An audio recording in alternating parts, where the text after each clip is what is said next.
আবারও সকাল সকাল উঠে দেখো আমি ঝাড় দিতে চলে এসেছি। আর আজকে খুব একটা উঠোনটা নোংরা পড়েনি গো। হ্যালো এভরিওয়ান, সবাই কেমন আছো? আশা করি সবাই খুব ভালো আছে। সবাইকে অনেক অনেক ভালোবাসা জানিয়ে আবার নতুন একটা ছোট্ট মিনি ব্লগ নিয়ে তোমাদের সামনে চলে এসেছি। আমি রিমা, তোমরা দেখছো রিমা ভিলেজ লাইভ। তো দেখো খুব একটা নোংরা নেই, তো আমার উঠোনটা ঝাড় দেওয়া হয়ে গেছে। আর কিছু কাপড় ছিল সেগুলো আমি ধুয়ে মেলে দিয়েছিলাম। তো এই যে দেখতে পাচ্ছ ডাবে মেলা আছে। আর এখন বিকেল প্রায় 4টে মতো বাজে। তো দেখো এখন আমি সেগুলোকে নিয়ে আসবো, যেহেতু শুকিয়ে গেছে। আর এই যে বাড়ি 3টে দেখতে পাচ্ছ, এগুলো হলো বাড়ি না, এগুলো হলো গোয়াল বাড়ি।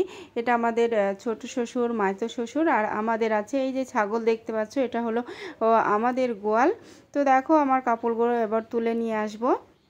আর ওই যে দেখতে পাচ্ছ আমার ছোট শাশুড়ি কিন্তু ওদিকে মানে গোয়াল কাটছে।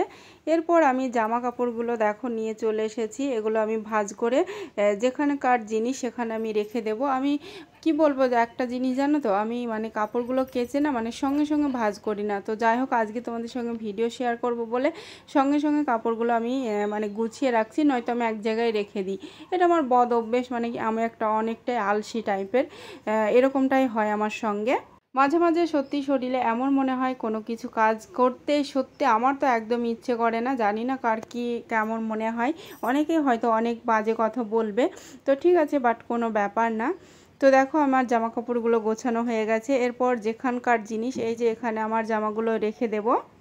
যেহেতু আমার জিনিসটাই থাকে এই আলনাতে, তো আমার করাই রেখে দেবো। আর মেয়ের জন্য একটা ছোট্ট মানে কি বলবো, এই ঝুড়ি আছে, এই যে দেখতে পাচ্ছ এই ঝুড়িতে এখানে আমার মেয়ের জামা কাপড়গুলো আমি রেখে দিই গুছিয়ে। আজকের মতো এখানে, আবার দেখা হচ্ছে নেক্সট ব্লগে।